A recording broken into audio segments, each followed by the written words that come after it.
este homenaje, ese amor, esa solidaridad se ha hecho visible en forma de los cientos de flores de ganchillo. Ha quedado precioso este punto situado encima de la curva de la muerte, donde 43 personas perdieron la vida, otras 47 resultaron heridas.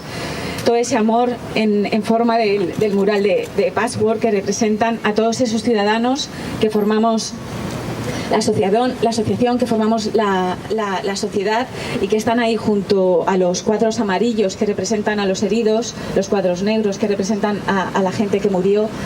Y para nosotros es muy emocionante y muy satisfactorio el poder realizar este homenaje con toda esa solidaridad, arropándonos y dando color al día de hoy.